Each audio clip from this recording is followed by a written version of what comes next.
Hello, and welcome to Order Within, navigating a world of endless chaos and crisis. Many of us are experiencing inner turmoil, insecurity, anxiety, fears, and isolation. These feelings are only being amplified by news cycles, social media, and never-ending political madness. How do we find our way out of the chaos? How do we find strength within ourselves? How do we find meaning in a world driven by materialism? These questions and many more I aim to answer on the show. My goal is to be a trusted guide on your journey to selfhood. May you find what you seek.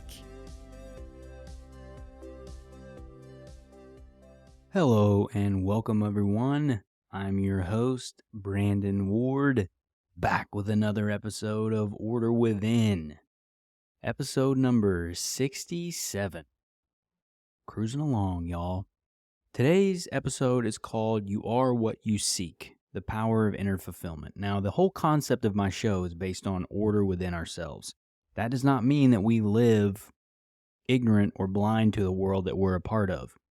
The power of creating inner fulfillment and leveraging our inner worlds is that we are dictating and creating from our source of power, which is within us.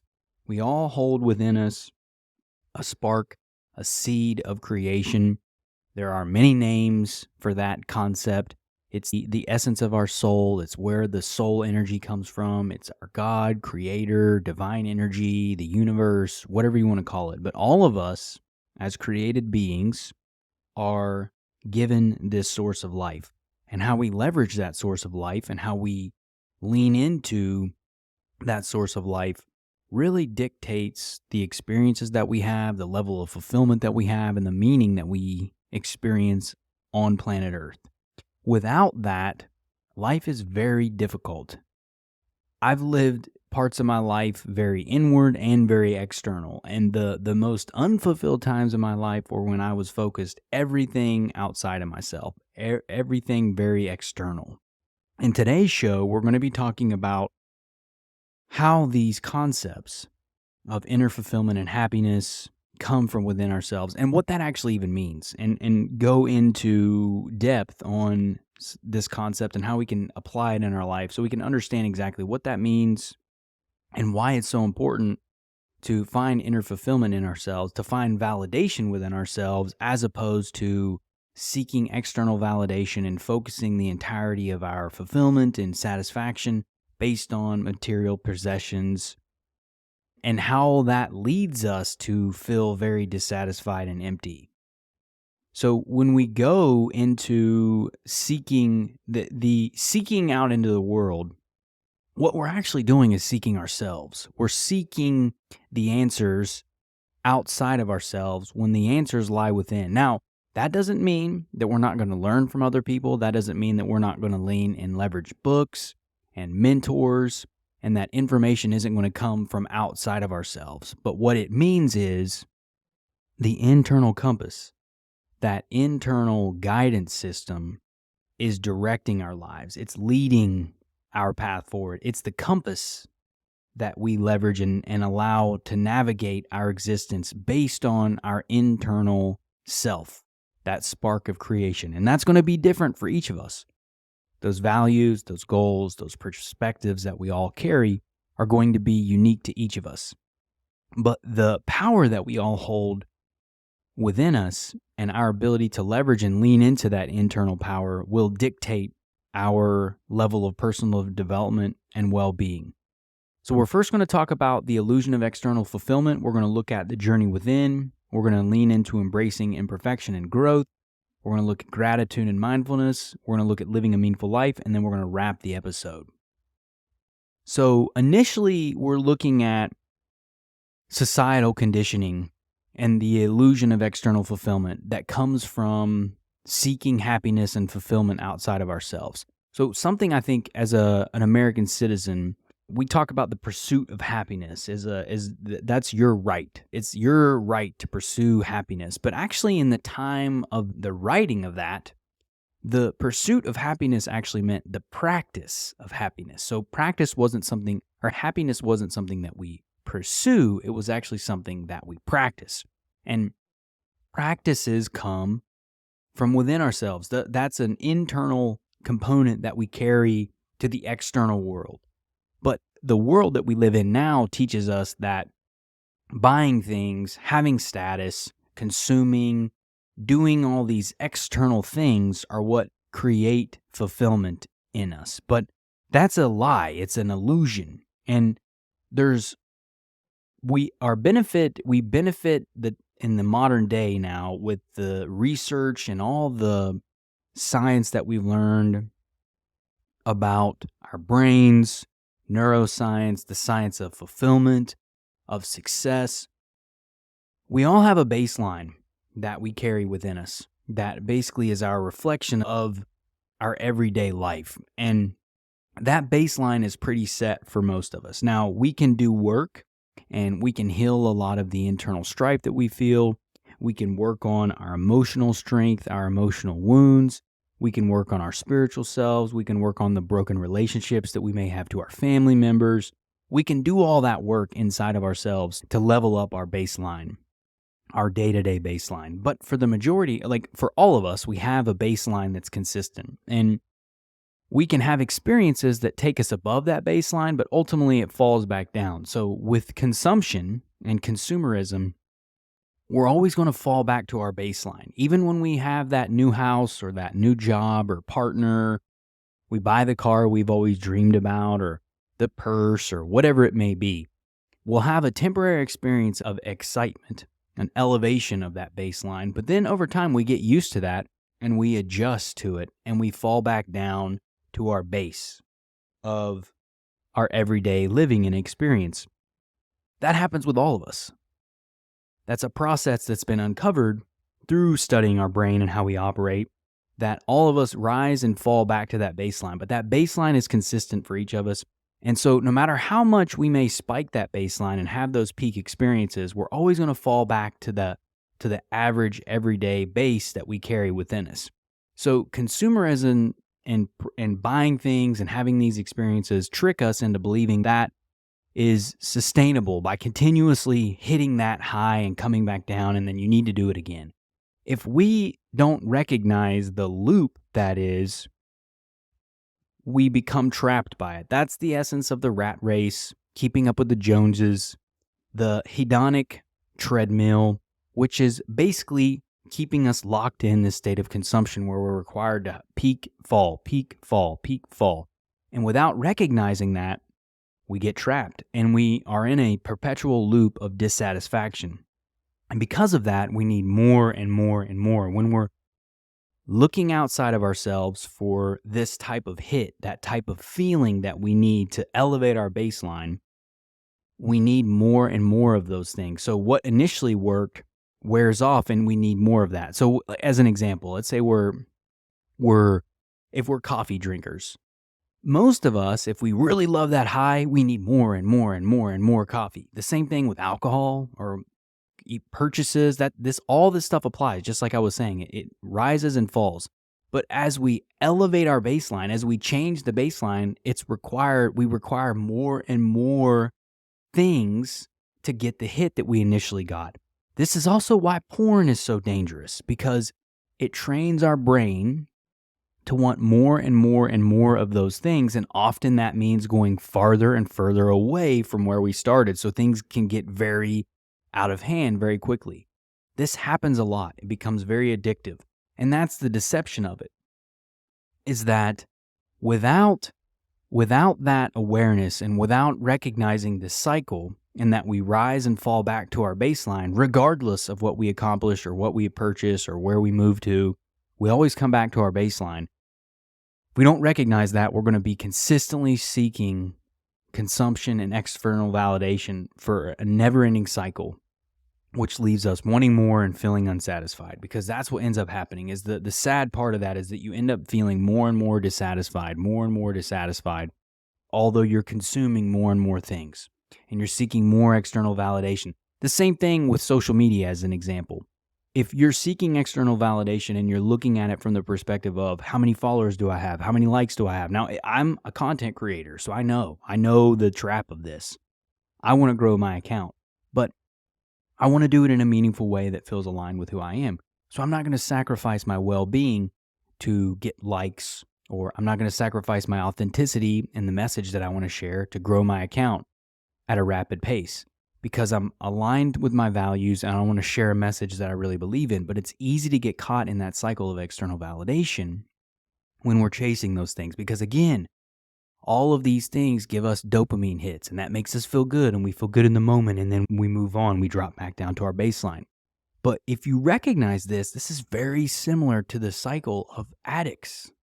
Up, down, up, down. You have these very high highs, and then you crash. Without that steady internal state, we're relying on external needs, validations, consumptions, all those things, and we continuously feel like we need more, like there's a void that we're trying to fill. And that carries us into this next section of the show is so many of us fill a void within ourselves that we can't fill outside. We can't fill it through consumption. We can't fill it through drugs. We can't fill it through partners or sex or porn or money or products or anything. The void that we fill within is only fillable by the needs of the soul, the spirit, the heart. That's where that fulfillment comes from. The void that we all feel is not fillable by external things. So that's why this internal relationship is so important. And by shifting inward and recognizing that there's an entire world that lives within us, and the concept of self-awareness and self-discovery really illuminates here because that seed, that spark that I mentioned at the top of the show is unique to each of us. And there's a journey within that seed, a path that we all cultivate that's unique to us, that is awaiting us when we activate this journey, when we turn within and we start to explore, who am I? What is my purpose? Why am I here? What is my reason for being? Those are the questions of creation, of godhood, of power, of that is the seed and the way of self. That's the inner way. But those questions, why you're here, your purpose, your creative pulls, all of those things will be unique to you, and only you will have the answer to those things. And that's why the title of the show is You Are What You Seek. So if you're seeking fulfillment in the world, maybe that's in a partner, in a career, in a place that you want to live, that doesn't mean that we don't change those things. That doesn't mean that we aren't seeking partners and that we aren't trying to align ourselves to great careers. The key is alignment. When we're searching without an internal compass, which is our heart, it starts with that seed and connects to our heart. That heart guides us on the journey of self-discovery. Without that compass, we're just aimlessly floating through the world. And there are endless options of things out there for meaning, for power, for truth that we can find in the world that may not align with who we are within, though. And that's where we can cross ourselves up. So when we're looking outside of ourselves for answers, instead of looking within and going within ourselves to determine who we are, what matters to us, the goals that we have, the life that we want to live, the things that we carry within, we are rudderless in a world of infinite possibilities. That's terrifying. So when we understand and we begin to take the time to explore who we are and we look at ourselves and we understand our values, we understand our purposes, we explore purpose and passion in a way that it relates to us and who we are and the things that matter to us, we can begin to uncover the essence of who we are, that spark and source of creation. Those values, those passions, those purposes will be unique to you. No one can give you those things. People can be symbols, they can be beacons, they can be inspirations, but ultimately, you are the answer. I can't tell you what your purpose is. I can't tell you your values and passions. I can tell you values, passions, and purpose that I have. Values for me are family, honesty, integrity, truthfulness, being noble, being strong. I believe in healthy masculinity. I believe in healthy femininity. I believe in balance. I believe that we all have this creative spark within us. The values that I hold are connected to our Creator. I believe that we are one family. that we are all tied together through that family and our connection through our Creator. And therefore, that promise of eternity is available to all of us if we choose it. I'm passionate about entrepreneurship. I'm passionate about politics. I'm passionate about sports and nature and being with my family. I'm passionate about healthy food and eating right and living a balanced life and being in good shape. I love being an athlete and playing sports. I want to get into jiu-jitsu. I haven't done that yet, but I've been drawn to the martial arts and being skilled.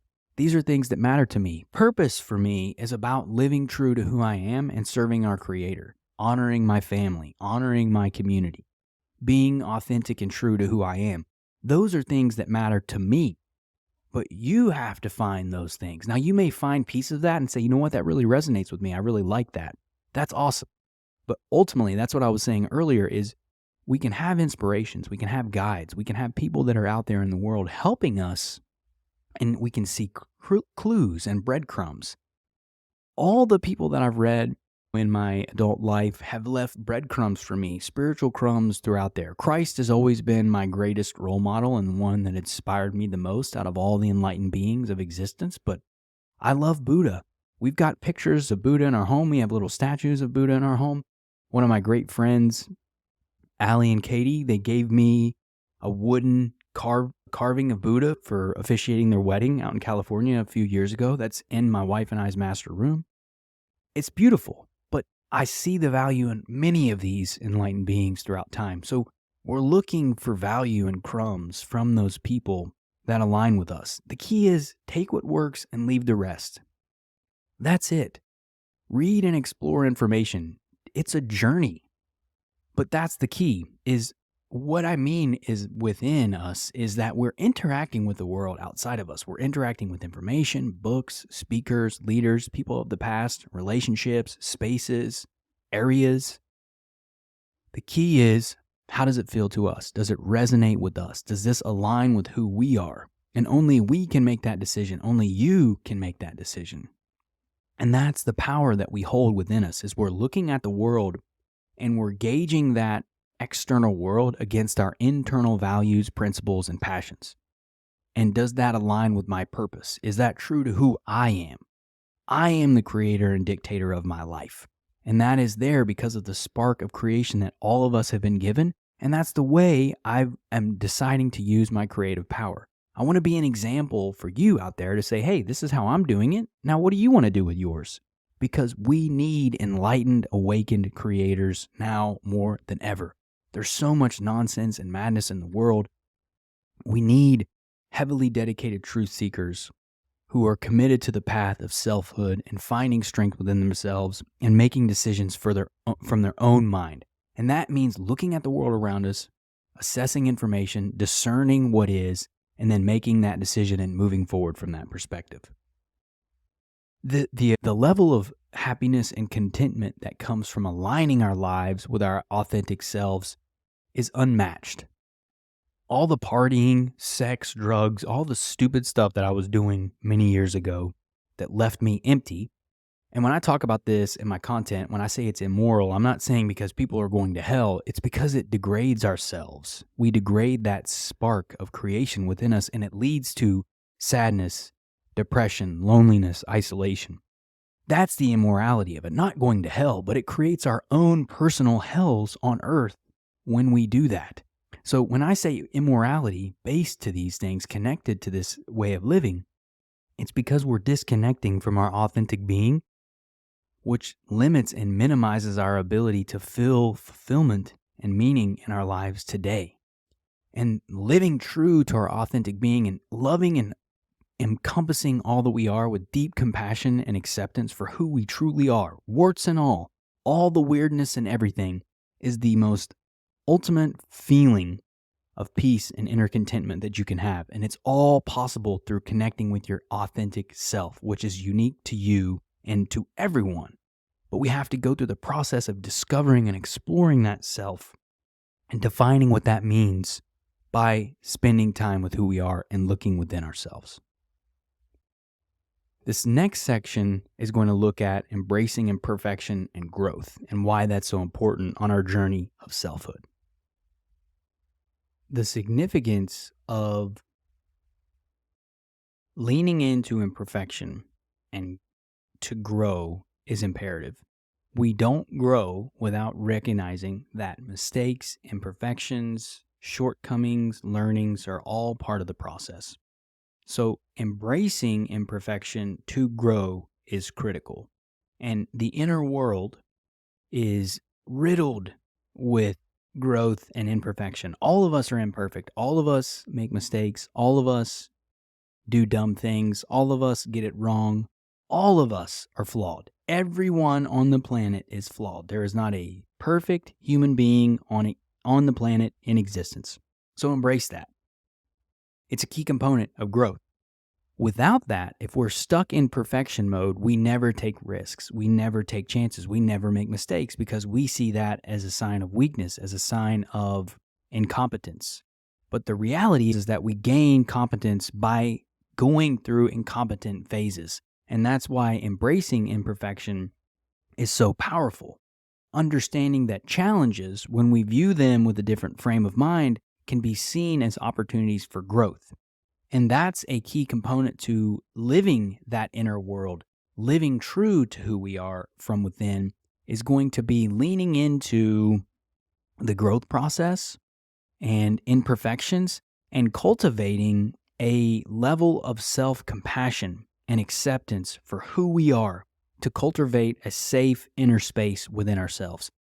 The world is crazy and insane and confusing and can be a violent, cruel place.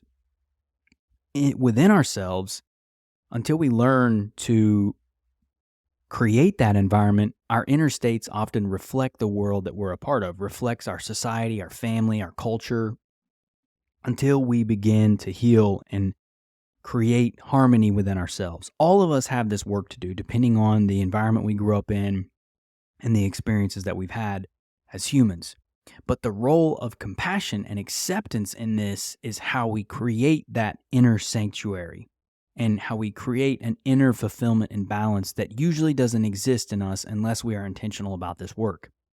We get to that point by being compassionate towards ourselves, all of what we are. That's why embracing imperfection is so important. Understanding that mistakes are a part of the process. They are good things. View mistakes as indicators for adjustments. That's all they are.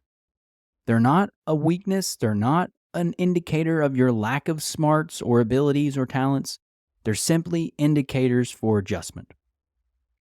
If we do that, if we can be compassionate towards ourselves, if we can accept all that we are, warts and all, if we can accept our background, if we can accept the struggles that we've been through, if we can embrace and accept the parents that we had, if we can learn to understand that what our parents may have done to us was usually not intentional. Most parents mean well. They intend for us to do well, but they just don't know how to do a lot of these things. A lot of them don't even have this compassion and acceptance for themselves. So how in the world could they teach it to us and show us that way? Usually, in the world that we live, we have to cultivate that level of self-compassion and self-acceptance within ourselves first. And we do that by exploring that inner world, engaging with who we are from within, and applying compassion to who we are and embracing it, leaning into all the warts, the ugliness, the pain, the sadness, all those kind of difficult emotions that a lot of us carry around. We have to lean into those things to understand and know that they are communicating to us. They are indicators of where we are in our relationship to ourselves. And if we're carrying around a sense of discontentment, a sense of isolation, a sense of sadness and depression, that's usually tied to the relationship that we have with ourselves and the beliefs that we carry as individuals. So understanding that and leaning into that process can help us grow and evolve and heal as a person. It's a very powerful process. So let go of that pressure to be perfect and instead focus on continuous learning and improvement. That's the journey of life. That's the path that we're on, is commit yourself to a lifelong journey of growth and improvement and continuous learning. And there is no such thing as a mistake. The only mistake then is quitting. That's the only true failure, is that we give up. Now, pivoting isn't the same as giving up.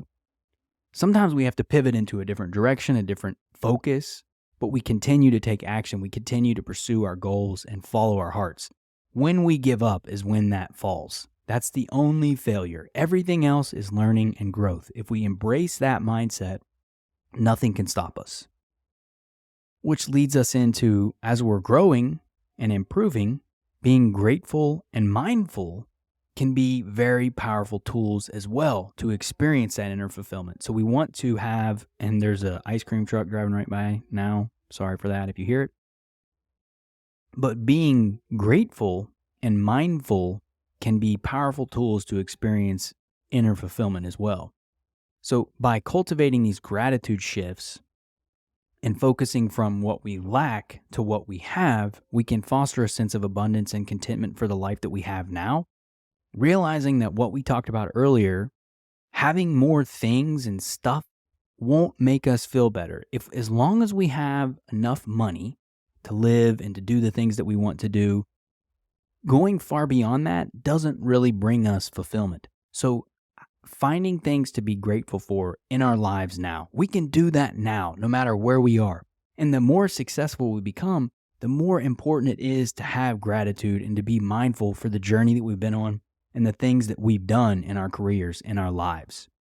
Because without that, we forget how far we've come. We forget the things that we've created. We forget the changes and the growth that we've facilitated by taking action and committing to this path of growth. All of this comes from within us, and we can shift that mindset of gratitude by recognizing what is, being thankful for the fact that we even got a shot to live on the planet at this point, being thankful for the weather, being thankful that we have a place to live, being thankful for the friends that we have, for the relationships that we may have, for the car that we have. If you're struggling financially or whatever it may be, if you can find those moments of gratitude and just be thankful for the things that you do have, you'll find that more comes to you because you're honoring what is. When we don't honor what is already in our life, it's hard to get more of what we desire because we're saying to life, we don't care about what we have, so why would life provide us with more? But when we honor what we have, this is the power of gratitude. When we honor what we have, we're showing life and creation that we are worthy of more because we're honoring what is, what we have now, and we're open to more because we're going to honor that with gratitude and mindfulness. So taking a perspective of gratitude can shift us from what we don't have to what we do have to help us gain more of what we desire because it's coming from a place of gratitude. And mindfulness ties into this too because ultimately being mindful is about being aware of ourselves, our mindset, our thoughts, our emotions, our feelings, where we are now. And by tuning in to where we are now and being present with who we are now, we can uncover things that are stressing us out, making us anxious. And often just the practice of being mindful of the moment, finding our breath, observing something intently, doing something, I learned PQ reps, so rubbing your fingers together, which is to find a moment of mindfulness, ultimately tuning into the act of rubbing our fingers together. Breath works a lot too, but the key point is that single-minded focus on the thing that we're doing to ground ourselves in the moment. Being mindful can be an incredible tool, especially in stressful situations. If we can find that peace within ourselves for a moment to simply be, to garner and anchor that moment, we can realize that often the things that are bothering us and stressing us out are kind of silly. It's not even worth the stress that we're carrying around, and they can melt away. That's the power of mindfulness, and our awareness is by applying it in our own lives, we can kind of melt away the heaviness and stress that often comes with modern living in the world that we currently find ourselves. So by combining gratitude and mindfulness, we can elevate our mindsets, our sense of being and energy to attract the vision that we have, that we desire in our lives and the way that we want to live now. So gratitude and mindfulness are very powerful, and we talk about it a lot, but executing it, doing it is critical. That's why those moments are so powerful. And then it leads us in here to the last section, which is living a meaningful life. And the way we create meaning in our lives is by this inner world. When we neglect our inner state, when we live solely outside of ourselves, when we are running away from our internal world, it's really impossible to live a meaningful life. Meaning is derived from the internal states, the values, the principles, the perspectives that we carry. That is where meaning is created. It's not found anywhere else. So without an inner world, it's really impossible to live a meaningful life. And so by doing this, by connecting with who we are, by finding those values, by understanding our passions, by looking at purpose that we feel connected to and feel aligned with, we can begin to start to live a life of meaning because we've uncovered what we are and who we are and what matters to us. And the upside of this, guys, is it continues to evolve over time. This work is never done. It becomes a practice of meaning and awareness and contentment. Because we evolve, we change, we expand, we grow, and we move on to other things. This is the adventure and journey of life, the call to adventure, is that once we accomplish something else, let's go to the next thing. All right, now the next thing. And then we continue to evolve and grow. And it's the process that brings us fulfillment, not the thing that we're seeking, not a future state, not some end state, but living the journey and being present in the journey. That's the path to a meaningful life, is being present and embracing the process, the journey of existing. Because if we're focusing on some external, down the line end state, we're never going to find peace in the moment, and peace and fulfillment and contentment and meaning only come from now. And if we're projecting ourselves out or back, it's going to be nearly impossible to find a moment of peace and contentment and meaning in our now, which is all we have is now. And the difference, the way we live that meaningful life, is once we uncover these values, we align our actions and our choices with those values and purpose to experience that deeper sense of satisfaction. That's how we live meaningful, full lives, is we uncover who we are, we embrace the continuous experience and journey of self-discovery and self-mastery and creating from within, using this inner perspective, recognizing that we are what we seek, and then going and moving from that place within us that says, this is who I am, this is what I love, this is what I care about, this is why I'm here, because these are the things that I've decided for myself, and then aligning our action and choices to match those things. That's the essence of meaningful living. And that's how we do it. It becomes a life of motion and action and movement when we do that. But without understanding who we are from within and then aligning our external life with our actions and choices, we're not living authentic to who we are. And then the more separation there is from who we are within, from the way we're living externally, the relationships that we have, the lifestyle choices that we're making, the career that we're in, the friends that we have, where we live, the more out of alignment that those things are with our inner state, the more discord and dissatisfaction and depression that we're going to experience in our life. That's why so many of us are miserable, because we don't have a sense of an inner state. We're being led by this exterior authorities, all the social media, all the expectations, all the nonsense, all the fake reality, because so much of our world is fake. It's not even real. It's not authentic at all. And because of that, inauthentic living creates deep depression and sadness. Only through authenticity and inner connection do we find fulfillment in our lives. And that's the recipe for a meaningful life. But each of us, have to define what that is and then align our action and choices to who we discover that we are and what matters to us. These are the ways that we infuse everyday life with purpose and meaning. And you can leverage meditation, you can leverage prayer, you can leverage journaling, you can listen to meaningful music and podcasts, you can read infusing spiritual infused works to enrich and uplift your life. There are all kinds of things that we can do on a daily basis, small little things that can empower us to live a life of meaning and ultimately create inner fulfillment in our lives. All of us hold the power. You hold the power to your life. You hold the power and meaning to your life, to your existence. You hold the answers. No one else. No one else. You are the guru of your own being. Never forget that. It's okay to learn from other people, to get inspiration from other people, to have guidance from other people. Seek them out. Help them help you. Because when we align with ourselves, we will find that people present themselves. Teachers, mentors, opportunities come to our life because we're now attracting. We're aligning who we are within ourselves. We're taking action and choices that align with that, and life is now supporting us in that journey. That's the essence of co-creation. Is we set the standard from within, and then we show the world that we believe that, and we do it through our actions, our choices, and then all that stuff starts to coordinate together to co-create the reality that we're envisioning.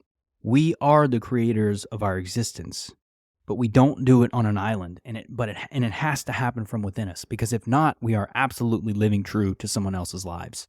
And if we are not deciding what life we are living the life of someone else. That's what it is, y'all. So that's why this work is so important. Honestly, in my mind, there's no more important work than the work of self-discovery and anchoring to our world from within. So remember this. Look within ourselves for happiness and fulfillment. Things that you seek in the world that you are searching for outside of yourself are waiting there within you to be discovered. But we have to take the time to do that, to do the work, to spend with ourselves, to be connected to who we are, and to learn about who we truly are from within, to uncover that authentic self and allow the treasures and richness of your being to expand and share out into the world. That's the essence of what this work is about. There's no more important work than that journey, the journey of self-discovery and self-expression, living true to who you are. Don't forget, enjoy it, live it, embrace learning, embrace continuous improvement, embrace discovery, and love who you are. Embrace who you are at the core, all the good, the bad, and the ugly. That's the key to inner fulfillment. You can do this now, man. Y'all got this, y'all. You got it. It's just there waiting to be discovered. So I encourage you to take action and live authentic to who you are. So with that being said, that's all I got for today's episode. Any questions, thoughts, comments, any of that? On Twitter, I'm at Brandon Lee Ward. On LinkedIn, I'm Brandon L. Ward. My website's brandonleeward.com. With that being said, until next time, y'all. Thank you for listening to Order Within. If you found the episode helpful, please consider sharing, rating, and subscribing. New episodes will be released every Thursday at 11 a.m. Eastern Standard Time. Until next time, y'all.